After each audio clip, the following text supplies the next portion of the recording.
ውድ ጠለስ ሚዲያ ቤተሰቦችና ታዳሚዎች ሰላም ጤና ይስጥልን። የበጠለስ ሚዲያ በአሳየ ደርቤ የሚቀርበው የዘወትር ፕሮግራማችን ነው እና በዛሬው ዝግጅታችን ልዩ ልዩ ጉዳዮችና ወቅታዊ መረጃዎችን ወደ እናንተ የምናደርስ ይሆናል። ስለዚህ የጠለስ ሚዲያን ሰብስክራይብ በማድረግ ብሎም ዝግጅታችንን ላይክ፣ ሸር እያደረጋችሁ ለሌሎች በማጋራት እስከ ፕሮግራማችን ፍጻሜ ድረስ አብራችሁ ትቆዩ ዘንድ በአክብሮት ጋብዤ በቀጥታ ወደ ዕለቱ መርሃ ግብር አልፋለሁ።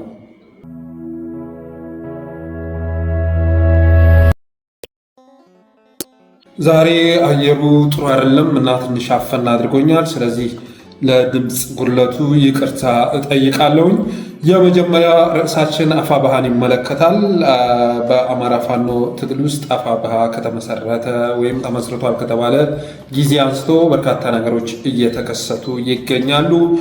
ወንድሞቻችን ቋራ ላይ ተሰባስበው አፋብኃን መስርተው ተመለሱ ከተባለ በኋላ አንድ በመሆን ፈንታ የመፍረስ አዝማሚያ እየታየባቸው ነው። አዝማሚያን ብቻ ሳይሆን በተግባርም እየታየ ያለው ጉዳይ ይሄ ነው። ይሄ ጉዳይ ብዙዎችን አሳዝኗል፣ እኔን ጨምሮ ብዙዎችን የፋኖ ደጋፊዎችን፣ አማራዎችን ያሳዘነ ጉዳይ ሆኗል። በእውቀቱ ስዩም አንድ ግጥም አለው። ሜዳ አደረጉት ዳገቴን ወዲህ ላድርሰው ጉልበቴን፣ ከሁሉ በላይ ሽንፈት ያልተዘጋ በር በክፈት በአከላከል ፈተና አቅሜን ይነግረኛልና የሚል ግጥም አለው። ሜዳ ያደረጉት ዳገቴን ወዲህ ላድርሰው ጉልበቴን። የፋኖንም ሁኔታ ስመለከተው እንደዛ ነው የሚመስለኝ። የአፋብኃ መሪዎች እየሰሩ ያሉትን ነገር ስመለከት ሜዳ ያደረጉት ዳገታችንን ወዴት እናድርሰው ጉልበታችንን እያሉ የሚጠይቁ ነው የሚመስለኝ። በአከላከል ፈተና አቅሜን ይነግረኛልና እንዳለው ገጣሚው እነሱም ሁሌም ፈተና የሚፈልጉ ነው የሚመስለኝ። ህዝቡ ነገሮችን ሜዳ ሊያደርግላቸው ይፈልጋል፣ ደጋፊው ነገሮችን ማቃለል ይፈልጋል። እነሱ ግን ሁሌ ሜዳውን ዳገት ማድረግ፣ ቀላሉን ከባድ ማድረግ ምርጫቸው አድርገዋል እና ፈተናን የፈለጉ ነው የሚመስለው። እንግዲህ ሁላችሁም እንደምታውቁት ያለፈውን አንድ ዓመት ያሳለፍነው አፋሕድና በእነሱ መካከል ተቧርነን በመጠዛጠዝ ነበር። አሁን እንደገና ሌላ አንድ ዓመት አፋብኃም ለሁለት ሰንጥቆ የምንጨቃጭቅበት አጀንዳ እየተፈጠረ ነው። ይሄ በጣም ያሳዝናል። በእርግጥም የፋኖ መሪዎች አርበኞቻችን የአማራን ትግል በቅጡ ተረድተውት ነው ወይ ወደ ትግል ሜዳ የገቡት የሚል ጥያቄ የሚያስነሳ ነው። ህዝቡ የሚያስበው ስለሌላ ነገር ነው። ደጋፊያቸው የሚያስበው ስለሌላ ነገር ነው። የእነሱ ደግሞ ሌላ ጉዳይ ነው። አማራን የሚያበሳጨው ትክክል የሚያደርገው አብዱ ሁሴን፣ ተመስገን ጥሩነህ፣ አገኘሁ ተሻገር፣ አረጋ ከበደ የመሳሰሉ አመራሮች፣ የኦህዴድ ተላላኪ አመራሮች አመራር ተብለው አማራ ምድር ላይ መቀመጣቸው ነው የአማራ ህዝብ ትልቁ ፔም ማለት ነው። አመራሮቻችን በኩል ደግሞ ትልቁ ርዕስ የአፋብኃ ሰብሳቢ ማንሆን የሚለው ነው። ይሄ በጣም ቀላል አጀንዳ ነው፣ በጣም ቀላል ኢሹ ነው። ግን አክብደው አሁንም እንደገና አፋብኃን ለማፈራረስ ጥረት ሲያደርጉ እያየን ነው። በእርግጥ አፋብኃ በእኔ እምነት ያው ወደ ሚዲያ መውጣት አስፈላጊ ስላልነበር ነው እንጂ አራ ላይ ተገናኝተው መስማማት ባለመቻላቸው የተነሳ ሎጎ የማስተዋወቅ ስራ ላይ የተመለሱት እና በአንዳንድ ነገሮች ላይ መግባባት ላይ ደርሰው ግን የተግባቡትን ነገር ወደ ድርጅት ምስረታ ሳያራምዱት ነው የተመለሱት። ያልተመሰረተ ነገር ፈረሰ ሊባል አይችልም። ግን እዛ ጋር ጀምረ የመጡትን ነገር ያጠናቀቁታል ተብለው ሲታሰብ ጭራሽ አሁን እየሄዱበት ያለው መንገድ አራምባና ቆቦ ነው። እንግዲህ አገዛዙ አሁን ዛሬ ወደ ጎጃም እልፍ አላፍ ሰራዊት እያስገባ ነው። ብአዴን የፋኖ መሪዎቻችንን ቆረጣጥሞ ሊበላ እያደባ ነው። የመጀመሪያውም ኢላማ ጎጃም ላይ ያነጣጥሯል። እንግዲህ አሁን አርሶ አደሮቻችን እርሻ የሚያርሱበት ሰዓት ላይ ነው፣ ለዘር የሚዘጋጁበት ጊዜ ላይ ነው። ይህንን ወቅት ጠብቆ ኦህዴድና ብአዴኖች ጎጃም አማራ ላይ ዘብተዋል። ዛሬ አስረስ ማረ የጻፈውን ልታነቡት ትችላላችሁ። ከወለጋ ከጎንደርም ከሁሉም ወደ ጎጃም እልፍ አላፍ ጦር እያስገቡ ነው። ከበን ቆረጣጥመን ማጥፋት አለብን ብለው ወስነዋል። እና በዚህ ደረጃ አገዛዙ እየተንቀሳቀሰ ቢሆንም የኛ ወንድሞች ግን ብአዴኖችን እርስት አድርገው አገዛዙ ጋር መታገሉን እርስት አድርገው እርስ በርስ ይጠዛጠዛሉ። ቲም ገዱ፣ ቲም ላቀ፣ ቲም እንትና እየተባሉ እያቦዳደሩ ደጋፊዎቻቸውን ሲበላሉ መጨረሻ ላይ የሚበሉበት ጊዜ እየመጣ ነው። መጪው ጊዜ የክረምት ወቅት ነው፣ ከድሮን ጥቃት ነፃ የሚሆኑበት ወቅት ነው እና ያንን አጋጣሚ ተጠቅመው ብዙ ነገር ያደርጋል ተብሎ ሲታሰብ ግን እነሱ ሊያቅዱ ቀርቶ አገዛዙ ላጠፋቸው ይገባል ብሎ አቅዶ አሁን የመጀመሪያውን ኢላማውን ጎጃም ላይ አነጣጥሯል። እና እንዳጠቃላይ አፋብኃ ተመሰረተም አልተመሰረተም ተስማሙም አልተስማሙም ትግሉ በትክክለኛ መስመር እየሄደ አይደለም። ትክክለኛ መስመር ላይ አይደለም። ሁላችሁም እንደምታውቁት ፋኖ ወደ ትግል ሜዳ ከገባ ጊዜ አንስቶ ጠመንጃውን አንስቶ የአማራን ሕዝብ በክልሉ ቢኖረውን አማራ ለማጥፋት ኦህዴድ ምቹ ሁኔታ ፈጥሮለታል። ባለሀብቶቻችን የፋኖ ደጋፊ ናቸው እየተባሉ አካውንታቸው እየተዘጋ ነው። እነሱም እስር ቤት እየተወረወሩ ነው። ገበሬዎቻችን ምርጥ ዘር ማዳበሪያ እንዳያገኙ እየተደረገ ነው። ጤና ጣቢያዎቻችን፣ የትምህርት ተቋሞቻችን፣ መሰረተ ልማቶቻችን እንዲፈርሱ እየተደረገ ነው። ዛሬ በአምቡላንስና በሕክምና እጥረት በወሊድ የሚሞቱ እናቶች ቁጥር እልፍ አላፍ ሆኗል። HIV አንደኛ ሆኗል አማራ ክልል። በኤችአይቪ ወረርሽኝ አማራ ክልል አንደኛ ሆኗል። በፊት ጋምቤላ ክልል ነበር። አሁን አብይ አህመድ በሰራው ያላሳለሰ ስራ የጁላ ሰራዊት በሰራው ስራ አማራ ክልል በኤችአይቪ ወረርሽኝ አንደኛ ሆኗል እና ህዝባችን መጠነ ሰፊ ዋጋ እየከፈለ ነው። ልጆቻችን ህፃናት ትምህርት ቤት ሄደው መማር አልቻሉም። ገበሬዎቻችን ተረጋግተው እርሻቸውን ማረስ አልቻሉም። እና አማራ ክልል ላይ ተረጋግቶ እየኖረ ያለው ማነው ብትሉ ተረጋግቶ እየኖረ ያለው አንድም ብአዴን ነው፣ ሁለትም የፋኖ መሪዎች ናቸው። በቃ ይሄ እውነቱን መናገር ያስፈልጋል። ሁሉንም የፋኖ መሪዎች ማለት አይደለም። እየለፉ መከራቸውን እየበሉ ያሉ የፋኖ መሪዎች አሉ። ቋራ እንኳ ለመድረስ ባለፈው ለመወያየት ስንትና ስንት ሰው መስዋዕትነት ከፍሏል። ወንድሞቻችን አርበኞቻችን ስንትና ስንት ዋጋ ከፍለዋል። ግን ከዋና የፋኖ መሪዎች ስር ላይ ያሉት የጋንታ መሪዎች፣ የመንገድ መሪዎች የሚባሉት እነሱ ተረጋግተው ቀረጣቸውን እየሰበሰቡ እየኖሩ ነው።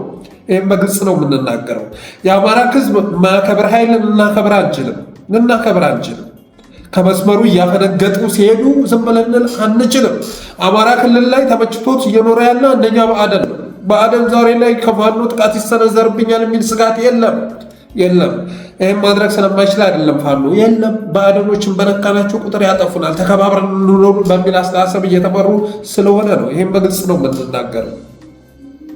ይሄ ደግሞ አፋብኃን ብቻ የሚመለከት አይደለም። አፋር በተመሳሳይ መልኩ ሸዋ ላይ ተረጋግቶ የሚያምር ቢሮ ውስጥ ቁጭ ብሎ ከድሮን ጥቃት ያጋጥመኛል ብሎ ሳይዘጋ ጋዜጣዊ መግለጫ እየሰጠ ነው። ትግሉም እንዳጠቃላይ ሲገመገም እንደ በፊቱ በድል ጎዳና እየተራመደ ነው ማለት አይቻልም። አገዛዙ ወደ ምሽጋቸው ኃይል ይልካል፣ በደፈጣ ይበሉታል። ይሄ ግልጽ ነው። ከዛ ውጭ ምን ወረዳ ተቆጣጠሩ፣ እዚህ ቦታ ገቡ የሚል ዜና ከሰማን ምን ያህል ጊዜ ሆነ?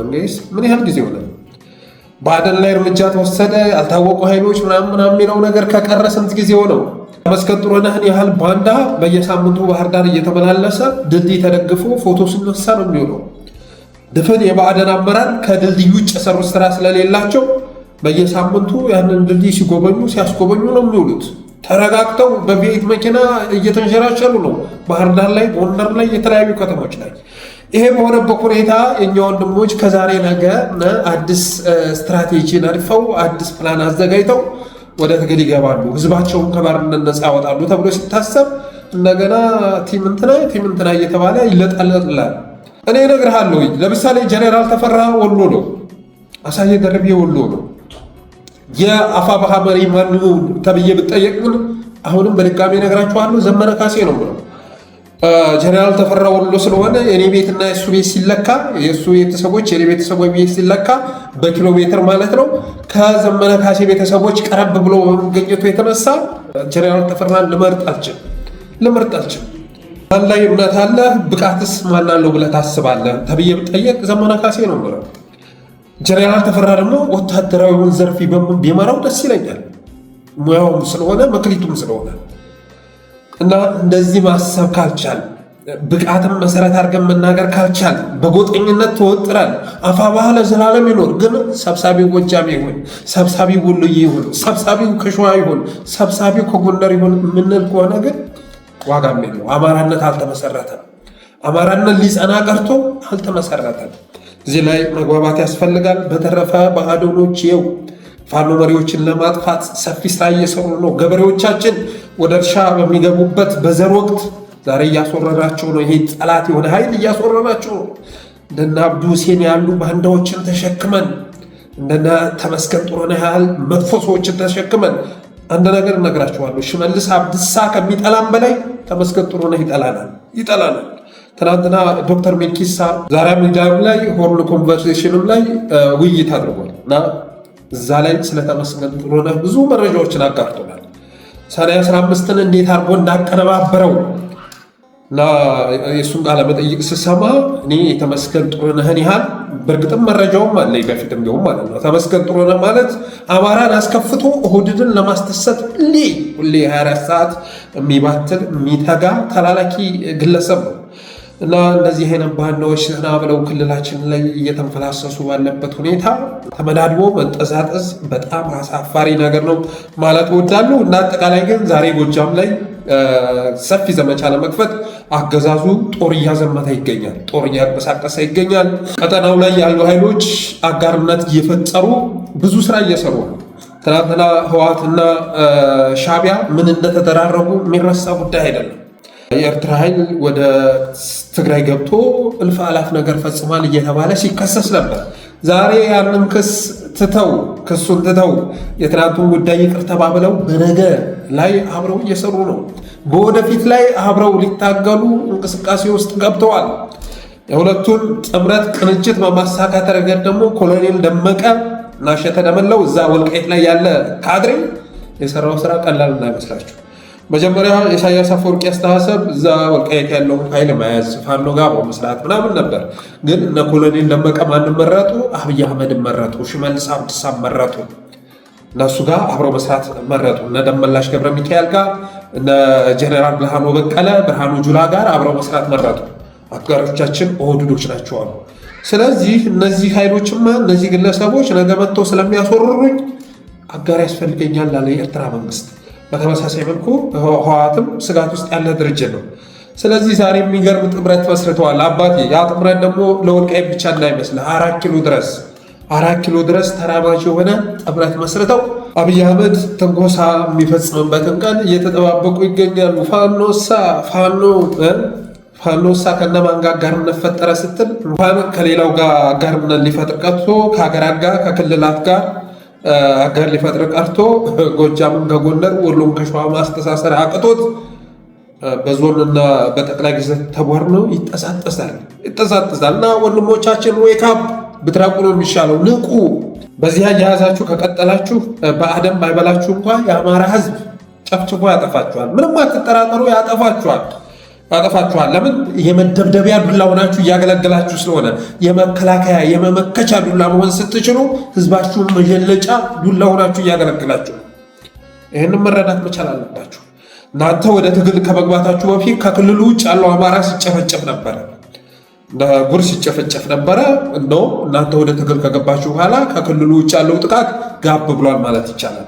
ምናልባት አዲስ አበባ መሀል ሀገር አካባቢ ካልሆነ በስተቀር በወለጋ በጉምዝ በተለያዩ ቦታዎች ላይ ያለው ጭፍጨፋ ጋብ ብሏል። እናንተ ወደ ትግል ከገባችሁ ጊዜ አንስቶ ግን ክልል ውስጥ ኦህዴድ ገብቶ እንደፈለገ የሚያደርግበትን እድል አግኝቷል። ያ የእናንተ ጥፋት አይደለም። እናንተን ላጥፋ ብሎ ተንደርድሮ መጣ። አሁን እናንተን ሳይሆን አማራውን እያጠፋ ነው። እህቶቻችንን እየደፈረ ነው። እንደናንተ አይነት ጀግኖች፣ እንደናንተ አይነት ወንዶች የወለደ ማህፀን በማንም ትርክርክ እየተደፈረ ነው። ልጆቻችን ከትምህርት ገበታ ውጭ ነው ቤት ውለዋል። ቤት መዋላችሁ አይደለም የሚገርመው። እንደ ድሮ በሰማይ አውሮፕላን ሲሄድ አውሮፕላን ጤና ይስጥልኝ ጃኬቴ ላይ ብር ጣልልኝ እያሉ የሚጫወቱበት ጊዜ ላይ እንኳ አይደለም ያሉት። አንጋጠው የሚመለከቱት አውሮፕላን ሳይሆን ድሮን ነው። በድሮን እየረገፉ እየተጨፈጨፉ ነው ያሉት።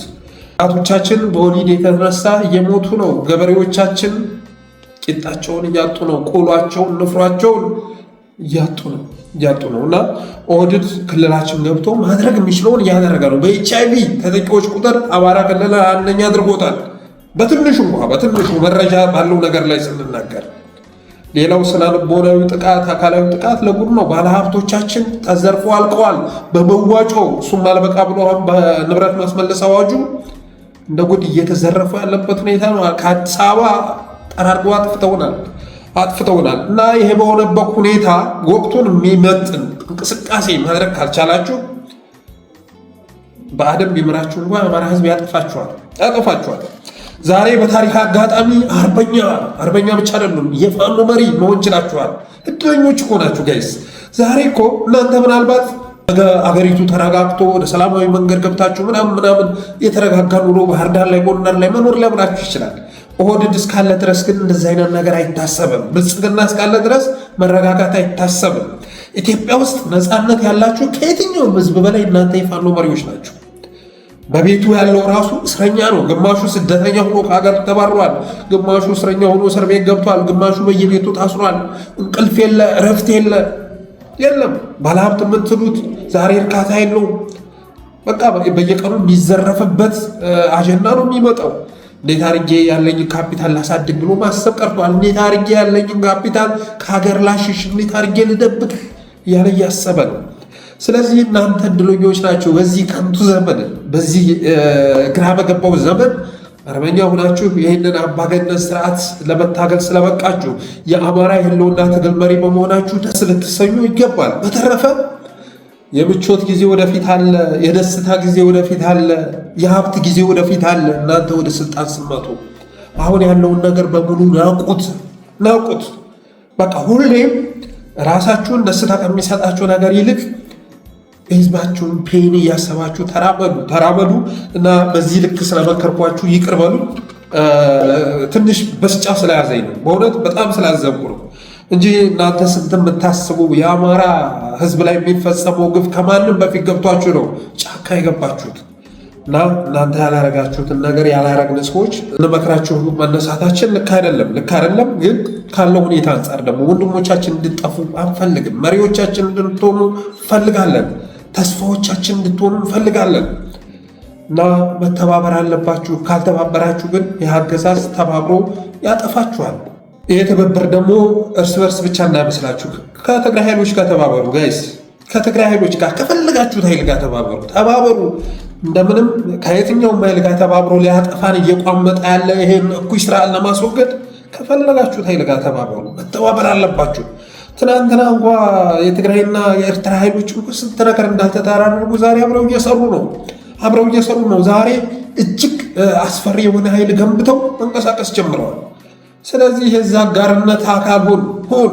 ዝም ብለህ ተራራ ላይ በየተራ ተጨፍጭፈ አትለቁ እና ምንም አሁን ላይ የአማራ ህዝብ ከከሌ ጋር ጥምረት ፈጠራችሁ፣ ከከሌ ጋር እንዴት ተሳብራችሁ ትሰራላችሁ እያለ የሚወቅስበት ሰዓት ላይ አይደለም ያለው።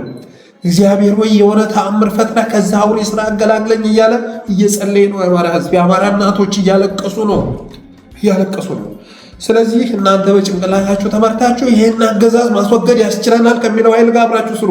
እዛ ጎንደር ያላችሁ ፋኖች ዛሬ ኮሎኔል ደመቀ ያወጣውን መግለጫ አይታችሁታል። የተከዜ ዘብ ላይ ጥቃት አድርሳችኋል፣ እናንተም ላይ የማያዳግም እርምጃ ወስዳለሁ ብሏል። የተከዜ ዘብ እናንተ ላይ አዘምታለሁ እያለ ነው ኮሎኔል ደመቀ። ይሄንን ከ6 ወር በፊት ጀምሮ ስናገረ የነበረ ጉዳይ ነው። ተከዜ ዘብ አሁን ላይ ለህወሓት አይደለም ማስጊነቱ፣ ለኦህዴድ አይደለም ማስጊነቱ፣ ለፋኖ የተዘጋጀ ኃይል ነው። ሚኒሻ ነው ስሙ ነው እንጂ የተቀየረው ግብሩ ግን ሚኒሻ ነው እያልኩ ስናገር ነበር። አሁን ኮሎኔል ደመቀ ሊያዘምቱ ዱብ እያሉ ነው። ስለ ወልቃይት አይደለም ማሰብ ያለባችሁ፣ ስለ አማራ አስቡ።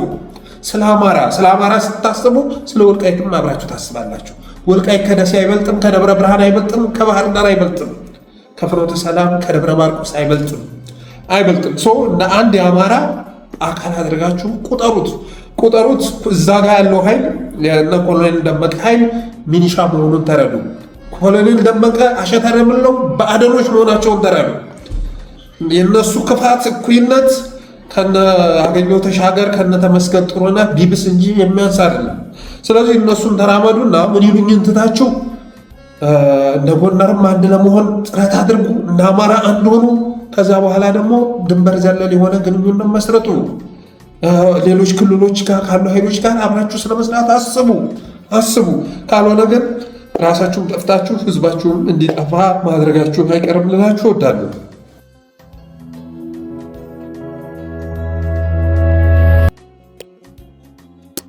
ሁለተኛው ርዕስ የዶክተር ሚልኬሳን ቃለመጠይቅ ይመለከታል። ዶክተር ሚልኬሳ እንግዲህ እንደነ ታዬ ደንደዓ ሁሉ እንደነ ዶክተር አንጋሳ ሁሉ እንደነ ገዱ አንዳርጋቸው እንደነ ልደቱ አያሌው ሁሉ በርካታ ሚስጥሮችን ይፋ እያደረገ ይገኛል። ያው ከነ ታዬ ጋር ስናወዳድረው ዶክተር ሚልኬሳ ጮሌ የሚባል ሰው ነው። አነጋገሩንም ስታዩት አስተሳሰቡንም ስታዩት በጣም ስለት የሆነ ሰው ነው ማለት ይቻላል። ብዙ ነገር ግን ይፋ አድርጓል። አብይ አህመድን በተመለከተ በጣም ብዙ ነገር አጋልጧል። የሰዓረ ግድያ የትግራይ ጦርነት አካል መሆኑን ይፋ አድርጓል። ይህም በተመለከተ መጽሐፍም እንደታተመ ባለፈው መረጃ አድርሻችኋለሁ።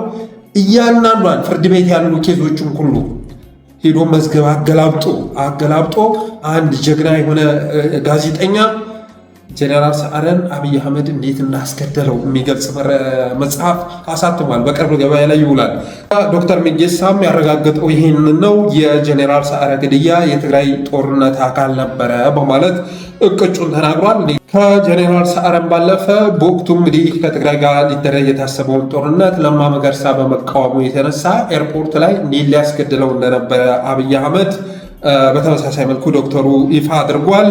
አማራና ትግራይ የግድ መጣላት አለባቸው የሚል ፕሮጀክት መኖሩን ገልጿል። አማራና ትግራይን ለማጣላት አብይ አህመድ ያልቆፈረው ጉድጓድ እንዳልነበረ ሰኔ 15ን ክስተት ለመፍጠር ደመቀ መኮንንና ተመስገን ጥሩነህ የሰሩትን ስራ ይፋ አድርጓል። ደመቀ መኮንን የሚባል ባንዳ እስካሁን ድረስ በባዕደን ታሪክ ውስጥ በክብር የተሰናበተ አብዛኞቹን አብይ አህመድ ከተጠቀመ በኋላ በካልቹ እየጠለዘ ሲያባረር፣ ደመቀ መኮንንን ግን በክብር ነው ያሰናበተው። ለምንድነው በክብር ያሰናበተው? መጨረሻ ላይ ተጠራጥሮ ይህ ሰውዬ ጎኔ ከተቀመጠ ሴራ ሊዶልት ይችላል በሚል አስተሳሰብ ገለል ሊያደርገው ሲያስብ እስከ መጨረሻዋ ድረስ ግን ደመቀ መኮንን ለአብይ አህመድ እየተገረደ ነበር፣ ለኦህዴድ እየተገረደ ነበረ እና ላደረገው በስልጣን ዘመኑ ተላላኪ ሆኖ አማራ ህዝብ ላይ ለፈጸመው ግፍና በደል በክብር እንዲሰናበት ተደርጓልና ሰኔ 15ን ካቀነባበሩት ሰዎች መካከል ደመቀ መኮንንና ተመስገን ጥሩነህ ተጠቃሽ መሆናቸውን ዶክተር ሚልኬሳ ይፋ አድርጓል።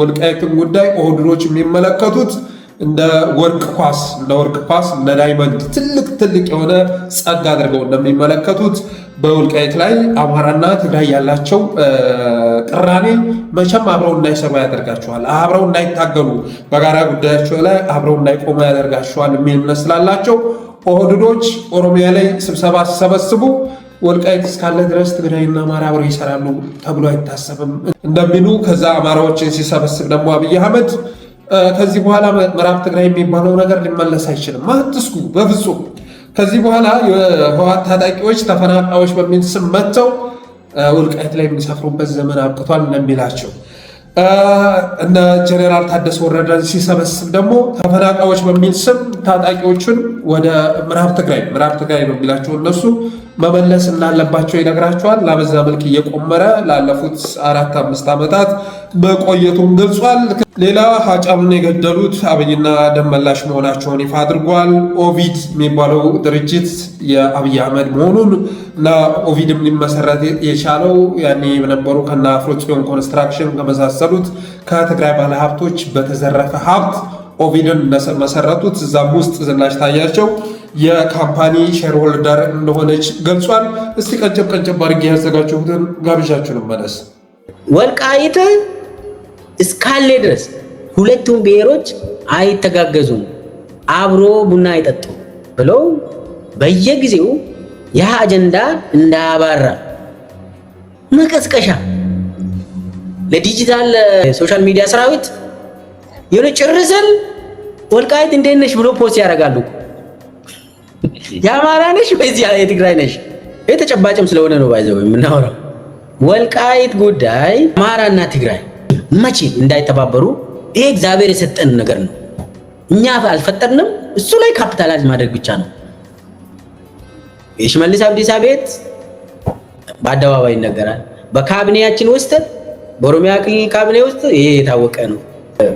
አዴፓ ያለ ራሱ መዋቅር የሾመ ባህር ዳር ላይ የተቀመጠ ፓርቲ ኦቶኖመስ ሆኖ የፈለገውን ሰው የመደበ እንደዚህ ምን ኢትዮጵያ ምን ውጋ ነው የምትገዛው ይላል ብሎ ነገር። እኔ በበኩሌ ለኢትዮጵያ የሚያስፈልገው ዲሴንትራላይዝድ ፓርቲ ነው። ይሄ ነው አሁንም አቋም።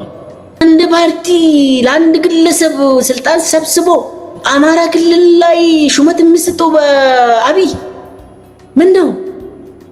አማራ በልጆቹ ለምን አይተዳደርም? አሻንጉሊት በሻንጣ ከአዲስ አበባ እንዴት ይላክለታል ለሁሉም ክልሎች? አሁን እኮ ያለው 2 ክልል ብቻ ነው ኢትዮጵያ ውስጥ ያለው። አንዱ ክልል የአብይ ክልል ይባላል፣ ሌላኛው የደብረጽዮን ክልል ነው ያለ።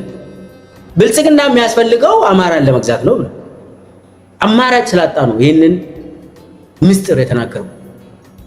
አማራጭ የለውም። የኦሮሚያ መንግስት ሊፈርስ ነው። እነ ሽመልስ ጭምር ማለት ነው እንትኑ ባላንስ ኦፍ ፓወሩን አይቶ ስለሚጫወቱ ያለ አማራጭ ሰውየው ሄዶ አዳማ ላይ 2500 አመራሮችን ሰብስቦ አለው መንግስት እኔ ነኝ ያደረኩት ብታቁ ይሄ አይጎዳኝም ብሎ ነገራቸው። ያንን ነው ታዬ ያጋለጠው። አብይ ይፈራል፣ ፈሪ ነው በተፈጥሮ ይፈራል። ለዛም ነው ኢትዮጵያን እንደዚህ ደም በደም ያደረገ።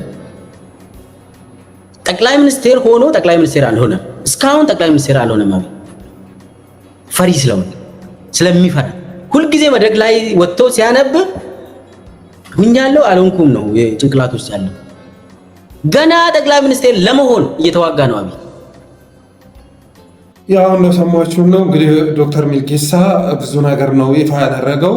ሙሉ ቃለ መጠይቁን ገብታችሁ ብትመለከቱ ጥሩ ነው። በእርግጥ ፖለቲካውን ሊከታተል ለነበረ ሰው አዲስነት የለውም። አዲስ የሚያደርገው በራሱ አመራሮች ትናንትና ኦህዴድ በነበሩ ሰዎች የኦህዴድ ወንጀል ሲዘረዘር ማናውቀው ነገር የለም ብሎ ማለፍ አይገባም። ይሄ አብይ አህመድን ወደፊት ተጠያቂ ለማድረግ የእነሱ ኢንተርቪው የምስክርነት ቃል ስለሆነ በአግባቡ ተሰንዶ ሊያዝ ይገባል እና እነዚህ ሰዎች እየወጡ የሚናገሩ ያለውን ነገር ማጣጣል ተገቢ አይደለም። አብይ አህመድ በርካታ ጭፍጨፋዎችን ፈጽሟል፣ ግለሰቦችን ገሏል።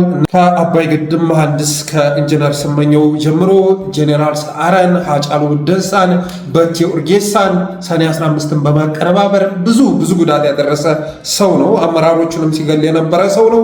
ከዛ ባለፈ ደግሞ ለህዝብ ብዙ ጭፍጨፋ ፈጽሟል። ዶክተር ሚልኬሳ እንዳለው ወልቃይት እኮ ብቻ አይደለም፣ የተለያዩ ወልቃይቶችን ለመፍጠር አብይ አህመድ እየሰራ ነው።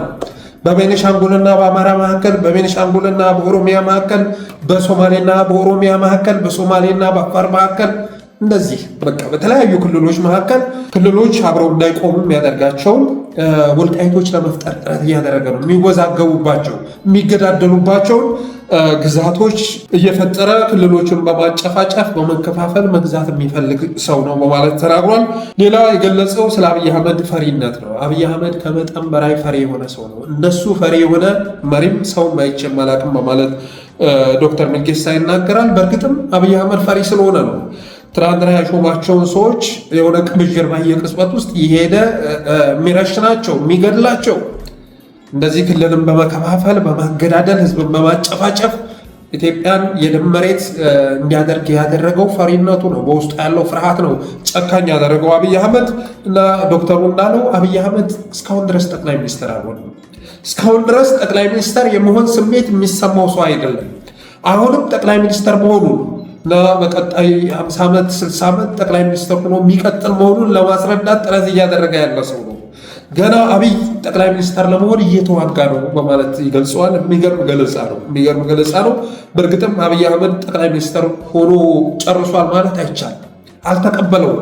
የእሱ ጠቅላይ ሚኒስትርነት ኢትዮጵያውያን ብቻ ሳይሆኑ ራሱ ባለቤቱ ራሱ አልተቀበለውም እና ነግቶ በመሸ ቁጥር መሽቶ በነጋ ቁጥር ጠቅላይ ሚኒስትሩ እኛን ነው እንዲህ ብሎ ራሱን የሚጠይቅ ሰው ነው እና ያንንም ጥያቄ ሲጠይቅ አይ ገና የሚቀርህ ነገር አለ የሚል መልስ ውስጡ ስለሚሰጠው ሰው ጠቅላይ ሚኒስትር ለመሆን በየቦታው ጭፍጨፋ ይፈጽማል። አልተገዙልኝም ቢላቸውን ክልሎች ኃይሎች ለመሰባበር ብዙ ጥረት ያደርጋል። ሌላ ሰውየው የተናገረው ነገር ምንድን ነው? በኢትዮጵያ ውስጥ ያለው ሁለት ክልል ነው ያለው። አንዱ የደብረ ጽዮን ክልል ነው፣ ሁለተኛው የአብይ አህመድ ክልል ነው በማለት ቅጩን ይናገራል። ትናንትና አህዳዊ መንግስት አህዳዊ ስርዓት አይመለስም ሲሉ የነበሩት እንደዚህ አይነት አጀንዳ ሲያስጮሁ የነበሩት የኦህዴድ ሰዎች አህዳዊ ስርዓት መመስረታቸውን ይገልጽልሃል። ሌላውን ተውትና በኢህአዴግ ጊዜ የነበረውን ብአዴንን አዴፓን ለማፍረስ ስንት ጥረት እንደተደረገ በግልጽ ይነግረናል። አዴፓ እስካለ ድረስ እዛ ባህር ዳር ላይ እርስ በርሱ የሚሿሿም ኃይል እስካለ ድረስ እኔ ንጉስ ልባል አልችልም በሚል አስተሳሰብ አብይ አህመድ አዴፓን እንዴት አድርጎ እንዳፈረሰውና ብልጽግና የሚባል ድርጅት ፈጥሮ አህዳዊ የሆነ ድርጅት ፈጥሮ ከዛ አዲስ አበባ ላይ ቁጭ ብሎ ከሌን ሹም ያለሁ ከሌን ሽር ያለሁ እያለ በሻንጣ ሮቦት እንደሚልክ ዶክተሩ ገልጿል። እና ከዚህም በመነሳት ኢትዮጵያ ውስጥ ያሉ ክልሎች በአጠቃላይ የአብይ አህመድ ክልሎች ናቸው፣ ከኦሮሚያ ተለይተው የሚታዩ አይደለም በማለት ዶክተሩ ይናገራል። ሰው ኢትዮጵያ ውስጥ ያለው ክልል ሁለት ክልል ነው። አንዱ የደብረ ጽዮን ክልል ነው፣ ሁለተኛው የአብይ አህመድ ክልል ነው በማለት ዶክተር ሚልጌሳ ይናገራል። ፋኖዎችም ይህን ስለተረዱ ነው። በነገራችን ላይ አማራ ክልልን ያንተ ክልል ልታደርገው አችልም። አንተ ክልል ማድረግ ብቻ ሳይሆን ራስ ክልል አድርገህ ህዝባችንን እያወደምክ እየገደልክ እየዘረፍክ እየመዘበርክ ከአንዱ ክልል ያለውን ሪሶርስ ወደ ሌላ እያዟዟርክ የሚያዟዝረው ለህዝብ ለመስጠት አይደለም፣ ለቤተሰቦቹ ለማከፋፈል ማለት ነው። ልትቀጥል አትችልም ማለት ነው ፋኖም ጠመንጃ ያነሳው። ምንም እንኳን ፋኖዎቻችን ከአማራ ህዝብ ባለፈ የኢትዮጵያ ህዝብ ተስፋ ቢሆኑም የጀመሩትን ወታደራዊ ትግል በፖለቲካው ደግፈው ተቋም መስርተው አንድነታቸውን አጠናክረው ለወንበር የሚመጥን ኃይል ሆነው መገኘት ባይችሉም እስካሁን ድረስ ያንን ማድረግ አልቻሉም። ግን የአብይ አህመድን አረመናዊ አስተሳሰብ ተረድተው አረመናዊ ድርጊቱን ባይናቸው አይተው ማንተማ ህዝባችን አይገዛም ብለው ጠመንጃ ማንሳታቸው የሚያስመሰግናቸው ነው።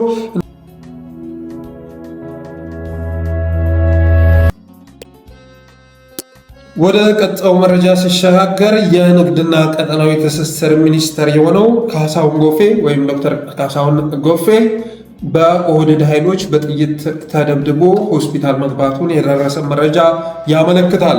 ኦህዴዶች ካሳሁን ጎፌን በጥይት ደብድበው ሆስፒታል እንዲገባ አድርገውታል። የደረሰበት ጉዳትም በሀገር ውስጥ ሕክምና ትሪት የሚደረግ ስላልሆነ ወደ ውጭ ሀገር ሄዶ በራሱ ለመታከም መዋጮ እየተሰበሰበለት ይገኛል ይላል የደረሰ መረጃ።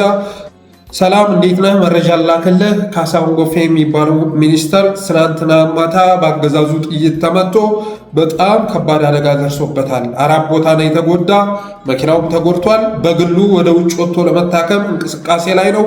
ጉዳዩ በከባድ ሚስጥር ተይዟል። ከዚያው መስሪያ ቤት ነው የምልክልህ። ጉዳት መድረሱን ያወቁት ሰዎች በሚስጥር እንዲይዙ ከማስጠንቀቂያ ጋር ተነግሯቸዋል ይላል የደረሰ መረጃ። እና አብይ አህመድ አሁን ላይ መፈንቅለ መንግስት ይከሰታል የሚል ስጋት እየላጠው ነው።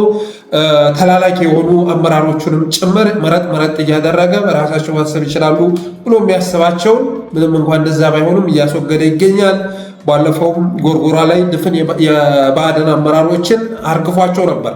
አሁንም በግልጽ የምናገረው ነገር አሁንም ባዕዳኖች ቢያምኑት ያንን የሄሊኮፕተር አደጋ ሆን ብሎ አብይ አህመድ እንደፈጠረው ነው የሚያምኑት። እንደምታዩት ሄሊኮፕተሯ ዛሬ ተጭና እየተጓጓዘ ትገኛለች። በምስሉ ላይ እንደምታዩት አገኘሁ ተሻገር እስካሁን ድረስ ሆስፒታል ነው። ከሆስፒታል መውጣት አልቻለም። ሌሎቹንም ሊገላቸው ጥረት አድርጓል እና እስከዚህ ቀን ድረስ የአብይ አህመድ ተላላኪ ብለው ሲያገለግሉ የነበሩ አመራሮችን አብይ አህመድ በመፈንቅለ መንግስት ስጋት እየተናጠ የሚገኝ መሪ በመሆኑ የተነሳ ግማሾቹን በጥይት እያስተበደበ ግማሾቹን ከሄሊኮፕተር ላይ እየከሰከሰ ሊያጠፋቸው ቆርጦ ተነስቷል። በነገራችን ላይ ሌሎቹ የሚሆኑ በጥብቅ ቁጥጥር ስር ነው ያሉት። ለምሳሌ አንድ የደረሰኝ መረጃ ላጋራችሁ። ሰላም አሳየ አንድ የማውቀው ሚስጥር ላካፍል ይላል። እያንዳንዱ የአማራ ተወላጅ ባለስልጣን ሚኒስተር ዴኤታ፣ የተለያዩ የጸጥታ ተቋማት አመራሮች በሙሉ በየቀኑ ከማን ጋር እንደተገናኙ፣ ማን እንዳናገራቸው፣ ማንስ ቢሯቸው እንደሄደ በዝርዝር በ24 ሰዓት ለአብይ ሪፖርት ይደረጋል። ለምሳሌ ፕሬዝዳንት ታዬ አጽቀሥላሴ ማለት ነው የአብይ አሽቃባጭ መሆኑ የሚታወቅ ነው። ነገር ግን የእሱን ለየት የሚያደርገው በየስብሰባዎቹ የተለያዩ የውጭ ስብሰባዎችም ላይ ከአብይ ጽሕፈት ቤት ተጽፎ ከተሰጠው ውጭ እንዳይናገር መልእክት እንዳያስተላልፍ ማስጠንቀቂያ ተሰጥቶታል ይላል የደረሰ መረጃ። ታዬ ከአብይ ፍቃድ ውጭ የውጭ እንግዶችም ማናገር አይችልም። የፕሬዝዳንት ጽሕፈት ቤት ሰራተኞች፣ የታየ ሴኩሪቲዎች በሙሉ ፕሬዝዳንት ታዬ ከማን ጋር እንደዋለ፣ ከማን ጋር ስልክ እንደወራ፣ ከማን ጋር ራት እንደበላ ለአብይ ሪፖርት ይደረጋል ይላል የደረሰ መረጃ። እና እንደነ ታዬ አጽቀሥላሴ ያህል ባንዳዎች እንደናገኘው ተሻገር ያሉ ባንዳዎች ሳይቀሩ የአብይ አህመድ የስጋት ምንጮች ሆነዋል። አሁን ላይ አብይ አህመድ ከራሱ ውጭ የሚያምነው የለም። የኦህዴድ ሰዎች የሚዲያ ዘመቻ ያስከፈታችሁብኝ በነ ታዬ ደንዳ በነ ዶክተር ሚልኬሳ በኩል በነ ጀዋር መሐመድ በኩል የፕሮፓጋንዳ ዘመቻ ያስከፈታችሁብኝ፣ እኔ ላይ ያነጣጠረ ዘመቻ ያስከፈታችሁብኝ እናንተ ናችሁ እያለ ኦህዴዶችንም በጥርጣሬ እንደሚመለከት የደረሰ መረጃ ያመለክታል። ከዚህ ባለፈም ሲንከባለል የመጣውን ሹምሽር በአደም ማድረግ አለብህ የሚል ትእዛዝ ተሰጥቶት ዛሬ ወደ ስብሰባ መግባታቸውን የደረሰ መረጃ ያመለክታል። በአደን ከጥር ወር ጀምሮ ያንከባለለ ያመጣውን ሹምሽር ለመጨረስ ዛሬ ወደ ስብሰባ ገብቷል እና በቅርቡ ከሌ ተሾመ ከሌ ተሻረ የሚል መረጃ መውጣቱ አይቀርም። አብይ አህመድ ነው ይሄንንም ትዕዛዝ ያስተላለፈው። በአስቸኳይ ስብሰባ ተጠርቶ እነከሌ ከስልጣናቸው ተባረው ከሌ የተባሉ አመራሮች መተካት አለባቸው የሚል ትዕዛዝ በመሰጠቱ የተነሳ ብአዴን ዛሬ ወደ ስብሰባ ገብቶ ይገኛል። በተረፈ አብራችሁ ስለቆያችሁ አመሰግናለሁ። የጠለስ ሚዲያ ሜምበርና ሰብስክራይበር በመሆን ስቲከሮችን በማበርከት ብሎግ ዝግጅታችንን ላይክ፣ ሸር እያደረጋችሁ ለሌሎች በማጋራት ጠለስ ሚዲያን ታበረታቱ ዘንድ ስጠይቅ ዛሬ ሳይነስ ትንሽ አፈን ስላደረገኝ ለተፈጠረው የድምፅ ጉድለት ይቅርታ መጠየቅ ነው። አመሰግናለሁ።